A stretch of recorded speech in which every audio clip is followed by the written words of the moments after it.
Important questions related to cardiovascular system. Okay, so कल हम लोगों ने ऑलरेडी कार्डियोवैस्कुलर सिस्टम से रिलेटेड कुछ क्वेश्चंस डिस्कस किए थे।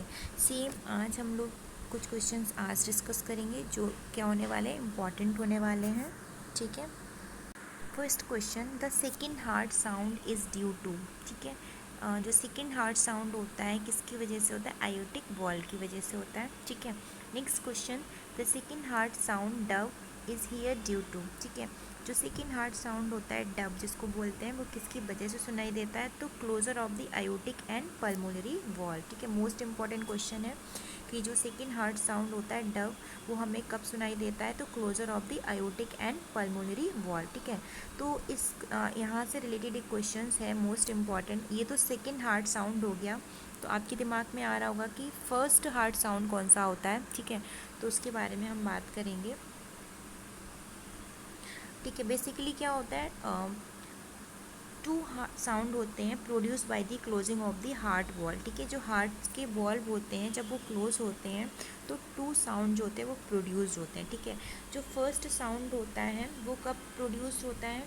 वो प्रोड्यूस्ड होता है closure of the atrioventricular valve. ठीक है, एट्रियोवेंट्रिकुलर वॉल क्या होता है क्लास? एट्रियोवेंट्रिकुलर वॉल जो होता है आपने पहले ही पढ़ चुके हो। अगर हम इस साइड की राइट साइड की बात करें तो right atrium, right ventricle, left atrium and left ventricle. Okay, तो इन दोनों के बीच में मैंने आपको पहले ही बताया था, इन दोनों के बीच में भी वॉल्व होता है, इन दोनों के बीच में भी वॉल्व प्रेजेंट होता है, जिसकी वजह से क्या होता है, राइट एट्रियम से राइट वेंट्रिकुलर में जो ब्लड आता है ना, उस जब वो वॉल्व ओपन होता है तभी आता है ना। तो वही चीज़ बताइए, जब ये एट्रियोवेंट्रिकुलर वॉल्व मीन्स एट्रियम और वेंट्रिकल्स के बीच में जो वॉल्व होते हैं, जब इनका क्लोजर होता है तो हमें क्या होता है, फर्स्ट साउंड सुनाई देता है। ठीक है, कौन सा? फर्स्ट साउंड सुनाई देता है जिसको हम बोलते हैं लव। ओके, क्या बोलते हैं? लव। ओके, LUV, ये क्या हो गया? फर्स्ट हार्ट साउंड हो गया लव। एंड जो सेकेंड हार्ट साउंड होता है वो कब होता है? तो वो मैं आपको बता चुकी हूँ यहाँ पे।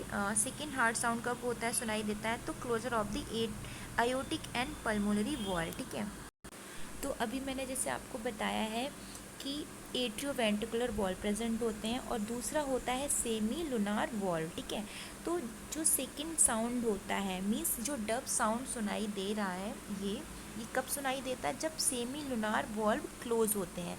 तो सेमी लुनार वॉल्व कौन कौन से होते हैं? एक होता है आयोटिक एंड दूसरा होता है pulmonary valve. First aortic valve and second is pulmonary valve. ठीक है, जब इन दोनों का क्लोजर होता है aortic valve and pulmonary valve का, तो कौन सा साउंड प्रोड्यूस होता है? Second means dub sound produce होता है। Okay, next question, the natural pacemaker of the heart. Okay, so pacemaker अगर आपसे पूछा जाए कि heart pacemaker of the heart, तो आपका आंसर क्या होगा? सिंपल सा आंसर है एसए नोड। ठीक है, cyano atrial node. Okay, next question, the SA node is situated in, means जो एसए नोड होता है वो कहाँ पर सिचुएटेड होता है? तो आपका आंसर क्या होगा?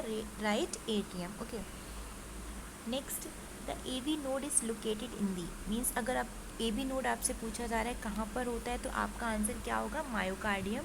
और मायोकार्डियम से आपको पता है मायोकार्डियम क्या होता है? Inner most layer of the heart. ठीक है, सॉरी, इनर मोस्ट नहीं, middle most layer of the heart. Okay, and next question, one cardiac cycle complete in. ठीक है, जो वन कार्डियक साइकिल होती है वो कितना टाइम लेती है कंप्लीट होने में? तो आपका आंसर होगा 0.8 second. Okay, next question, electrocardiogram is, means electrocardiogram क्या होता है?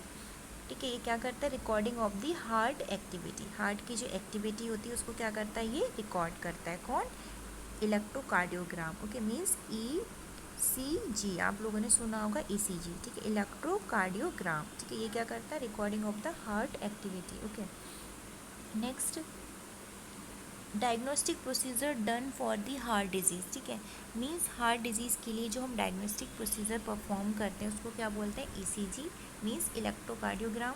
Next question, the P wave on the electrocardiogram represent. ठीक है, पी वेव जो होता है इलेक्ट्रोकार्डियोग्राम में, मीन्स ECG में जो पी वेव होता है वो क्या रिप्रेजेंट करता है? तो एट्रियल डीपोलराइजेशन। ठीक है, एट्रियल डीपोलराइजेशन को ही हम क्या बोलते हैं? एट्रियल सिस्टोल बोलते हैं। और इसी को ही हम एट्रियल कॉन्ट्रैक्शन भी बोल सकते हैं, और इसी को ही हम एट्रियल डीपोलराइजेशन भी बोल सकते हैं, ठीक है। तो इसके 3 नेम होते हैं, अच्छे से याद रखना है। सिस्टोल भी बोल सकते हैं, डीपोलराइजेशन भी बोल सकते हैं, और एट्रियल कॉन्ट्रैक्शन भी बोल सकते हैं, ठीक है। एंड लास्ट वन क्वेश्चन क्या है, QRX complex occurs due to, ठीक है। जो QRX कॉम्प्लेक्स बनता है ECG में किसकी वजह से बनता है, तो ventricular depolarization means ventricular contraction बोल सकते हैं, या फिर वेंट्रिकुलर सिस्टोल बोल सकते हैं, ओके। अब यहाँ पे नॉर्मली मैं बेसिकली ECG के बारे में थोड़ा सा बताऊंगी कि P wave and QRX complex and T wave कब बनता है, ठीक है।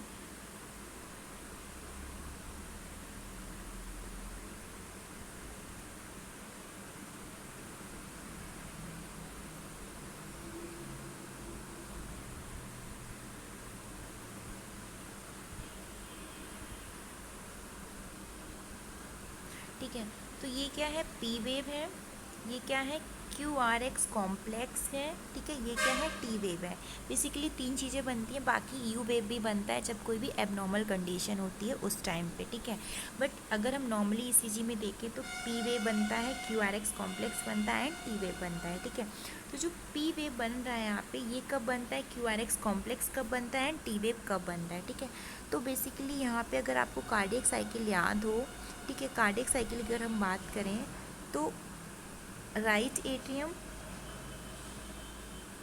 Right ventricle, left atrium and left ventricle, ठीक है।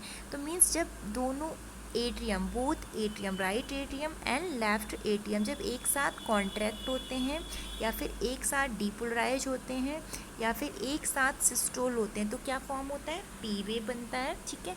सेम थिंग जब बोथ वेंट्रिकल्स, ठीक है, right ventricles and left ventricle एक साथ क्या होते हैं, कॉन्ट्रैक्ट होते हैं, या फिर बोलें तो डीपोलराइज होते हैं, या तो सिस्टोल होते हैं, तो क्या फॉर्म होता है, QRX कॉम्प्लेक्स फॉर्म होता है, okay. And last T wave, T wave कब बनता है, जब कंप्लीट कार्डियक डायस्टोल होता है, तो क्या फॉर्म होता है, T वेव बनता है, ठीक है। तो ये आज की क्लास थी, आई थिंक आप लोग को समझ में आया होगा। सो हमने आज बहुत सारी चीज़ें डिस्कस की हैं, ठीक है, important questions regarding cardiovascular system, ठीक है। तो मैक्सिमम हमने 10 क्वेश्चंस आज भी कवर किए हैं, और जो सारे क्या हैं, इंपॉर्टेंट क्वेश्चंस हैं। Thank you class.